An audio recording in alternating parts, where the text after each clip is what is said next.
2026년 2월 25일 오늘 한국 증시 역사에 새로운 페이지가 쓰였습니다. 코스피가 사상 최초로 6천을 돌파했습니다. 불과 몇 일 전에 5천을 돌파했는데 한 달도 안 돼서 6천까지 온 겁니다. 올해 2달 만에 무려 41% 넘게 오른 거예요. 세계 주요국 증시 중 상승률 1위입니다. 뉴스에서는 축제 분위기죠. 삼성전자는 20만원, SK하이닉스는 100만원을 돌파했고 증권가에서는 7천, 심지어 8천까지 간다는 말도 나옵니다. 그런데 잠깐 여기서 한 가지 질문을 드리고 싶어요. 여러분은 지금 이 상승장에서 얼마나 버셨나요? 코스피가 41% 오르는 동안 내 계좌도 41% 올랐나요? 아니면 뉴스는 축제인데 내 주식 앱을 열어보면 왠지 찜찜한 느낌이 드시나요? 먼저 충격적인 데이터 하나를 보여드릴게요. 2025년은 코스피가 무려 75.6% 오른 역사적인 해였습니다. 그런데 투자 규모별로 수익률을 나눠보면 완전히 다른 세계가 펼쳐집니다. 자산 10억 원 이상의 대형 투자자들은 평균 37%의 수익률을 기록했습니다. 반면 1,000만 원 미만의 소액 투자자들은 고작 1% 수익에 그쳤습니다. 같은 시장, 같은 해, 같은 코스피인데 수익률 격차가 무려 37배입니다. 이게 단순히 운의 차이일까요? 아니면 어떤 구조적인 이유가 있는 걸까요? 데이터를 더 들여다보면 흥미로운 패턴이 보입니다. 자산 10억 원 이상 투자자의 거래 회전율은 421%였습니다. 오래 들고 가는 전략으로 37% 수익을 냈어요. 반면 1,000만 원 미만 소액 투자자의 회전율은 무려 634였습니다. 쉽게 말해 사고팔고 사고팔고를 엄청나게 반복했다는 거예요. 그 결과가 1% 수익입니다. 단순히 돈이 많고 적음 때문만이 아닙니다. 자산 규모에 따라 정보 접근 능력, 투자 전략, 심리적 리스크 감내력이 완전히 다르고 그게 수익률 격차로 직결된다는 게 전문가들의 분석입니다. 이제 더 핵심적인 이야기를 해드릴게요. 왜 이런 수익률 양극화가 생겼을까요? 그 답은 코스피 이익 구조를 들여다보면 바로 나옵니다. 2026년 코스피 전체 이익 상승분의 97.9%를 단 두 종목이 차지하고 있습니다. 바로 삼성전자와 SK하이닉스입니다. 삼성전자는 혼자 지수 상승분의 32.5%를 담당하고 SK하이닉스가 17%를 담당합니다. 두 종목 합산 지수 기여도가 49.4%예요. 코스피가 오른 이유의 절반이 이 두 종목 때문이라는 겁니다.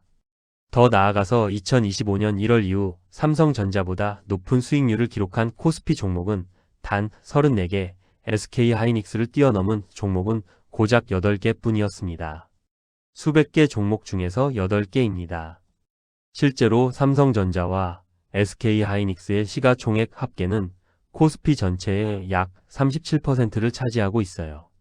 코스피 6천은 사실상 삼성전자 하이닉스 6천이라고 불러도 과언이 아닌 겁니다. 그러니까 소액 투자자들이 삼성전자나 SK하이닉스 대신 다른 종목에 분산 투자했다면 코스피는 6천인데도 내 계좌는 마이너스가 나오는 기막힌 상황이 벌어지는 거예요. 이게 바로 수익률 1%의 비밀입니다. 지금까지 들으시면 그럼 삼성전자랑 하이닉스만 사면 되는 거 아냐? 하는 생각이 드실 수 있어요. 틀린 말은 아닙니다. 하지만 이 구조 자체가 한국 경제의 가장 큰 취약점이기도 합니다. 생각해 보세요. 달걀을 두 개의 바구니에만 담고 있는 겁니다. 코스피 전체가 사실상 두 종목의 부침에 따라 움직이는 구조예요. AI 메모리 수요가 폭발하면서 반도체 업황이 좋아지니 코스피 6천이 됐지만 반대로 AI 버블 논란이 불거지거나 중국 반도체의 추격이 거세지거나 글로벌 경기가 꺾이면 어떻게 될까요? 두 종목이 흔들리면 코스피 전체가 흔들립니다. 실제로 반도체를 제외한 코스피 나머지 기업들의 영업이익 증가율은 23.8%에 그칩니다. 반도체 포함 시 43.8%와 비교하면 반도체 없이는 절반 수준인 거예요. 코스피 6천이라는 숫자가 한국 경제 전체의 건강함을 반영하는 게 아니라는 뜻입니다. 더불어 코스피 6천 돌파 직전에 단기 급등에 따른 하락을 베팅하는 세력의 규모가 149조 원에 달한다는 분석도 있었습니다. 축제 분위기 뒤편에 상당한 규모의 불안 심리가 공존하고 있다는 거예요. 그렇다면 일반 투자자들은 이 구조 속에서 어떻게 접근해야 할까요? 몇 가지 경제학적 관점을 공유해 드릴게요. 첫 번째는 지수 추종 전략입니다. 개별 종목을 골라 이기기 어렵다면 코스피 전체를 추종하는 ETF에 투자하는 방법입니다. 삼성전자와 하이닉스의 상승을 그대로 담으면서 개별 종목 리스크를 줄이는 방식이에요. 실제로 이번 랠리에서 개인 투자자들이 ETF를 통해 수익을 낸 사례가 크게 늘었습니다. 두 번째는 분산의 진짜 의미를 이해하는 것입니다. 코스피 종목 10개에 투자했더라도 그 10개가 모두 반도체 관련주라면 분산이 아닙니다.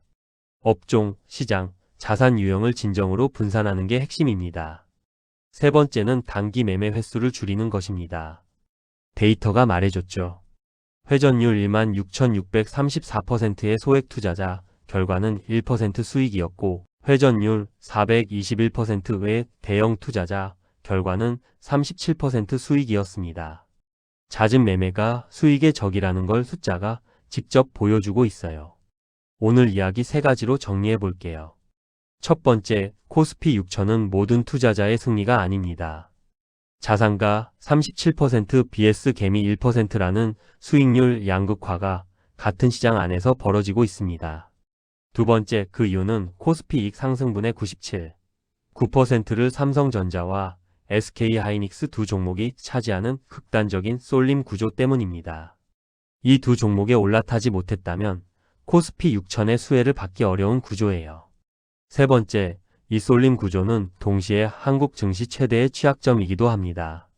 반도체 업황이 꺾이는 순간 코스피 전체가 흔들릴 수 있습니다.